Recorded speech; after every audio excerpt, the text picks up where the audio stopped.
Top 10 Weirdest X-Men Action Figures. Number 10. Space Rider's Beast.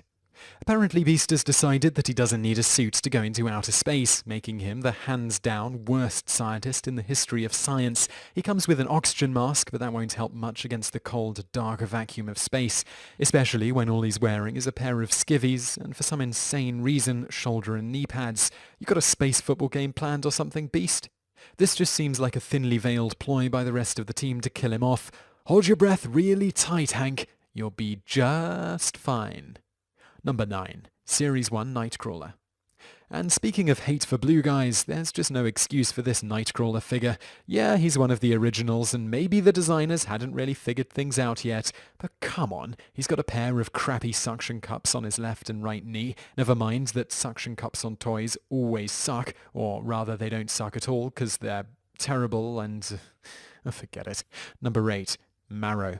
A minor character for years in the late 90s, Marrow was never terribly popular.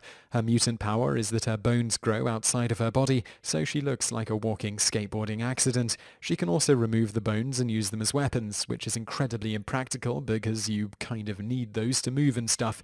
It's weird, but that's comics for you. When it comes to the figure though, it's less weird and more freaking terrifying. She has an insane grin on her face and holes in her body where you can jam in and remove bone shards. Also, she probably turns on the light while you sleep and just stares at you from across the room. Number 7. Cable and Hope. Seeing as Cable's one of Marvel's heavy hitters, it's no big surprise that there are dozens of variations on the character. He's a huge dude with huge guns and stuff, and that works in pretty much any situation, except maybe one with a baby stuck to his chest. Hope Summers is one of X-Men's current plot device characters, which means she'll be really important for a year or two until they dump her in the pile with Dark Phoenix and Strife and Apocalypse and so on.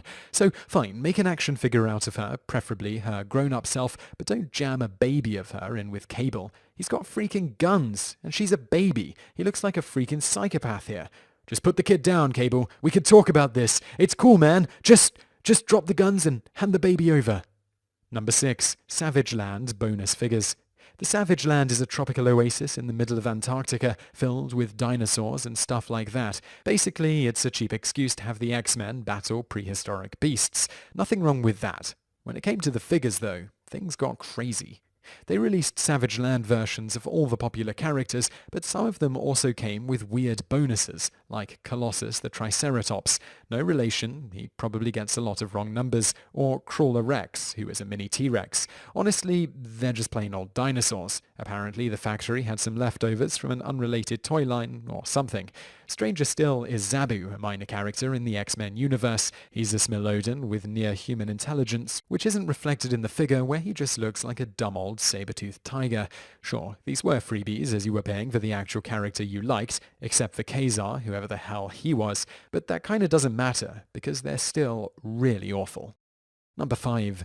Doop. Doop is essentially a joke character created for the X-Force X-Static series. He's just a green, Slimer-esque booger creature who speaks in a made-up language represented by symbols and has powers which tend to range from anything he wants to whatever we need him to do to fix this screwed-up storyline. He's got some fans though, so fair enough, you know? Except the figure of him is just a hunk of green plastic with posable arms, and you could only get him in a pack with a Deadpool figure. He also happens to have a really incredulous look on his face, like he's not even sure why he's got an action figure. Maybe they got a great deal on green paint and had to use it up somehow. Number 4. Fitzroy. Trevor Fitzroy is an exceptionally minor villain who only deals with former X-Men member Bishop, and everyone else forgot about him after the 90s. So from the get-go, they were obviously scraping the bottom of the barrel, but what were they going to do instead? Make yet another Wolverine figure? Yeah, that would have been preferable, actually. Fitzroy's power is absorbing energy and using it to open time portals. It's not terribly useful on a daily basis, but they can't all have laser eyes and stuff. So how did the manufacturer decide to portray this? With some janky, snap-on, translucent, futuristic crystal battle armor that makes him look like a bubble boy or something. And no, he doesn't do anything else. It's simply a dude with stupid hunks of plastic around him. Number 3. Ahab. An X-Men villain who was barely even in the comics, Ahab is just kind of a lame knockoff of Captain Ahab from Moby Dick. He's supposed to be some sort of tech pirate thingy, apparently, but really he just looks silly. Also, he's wearing lavender. That's not what makes this one weird though, nor is it the figure's ability, which is to use a boring old harpoon gun just like every G.I. Joe ever. No, it's that freaking peg leg he's got. You may have noticed that humans have feet, as do action figures. Without feet, our balance gets all screwed up, but we can learn to compensate for that. Action figures are hunks of plastic that can't compensate for crap. This thing constantly falls over like he just downed a whole bottle of Johnny Walker. Thanks, Mum and Dad. No, this totally isn't the worst Christmas ever. Number 2, Quark. Somewhere there has to be a point where you've run out of interesting characters to make into action figures. Maybe you've already made a dozen different variations and costume changes and repaints of all the famous characters.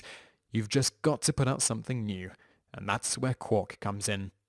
He's so minor he's only been in 12 issues, and not just of X-Men, of anything. Most of his appearances were in Longshot's self-titled series, and who even remembers Longshot anymore?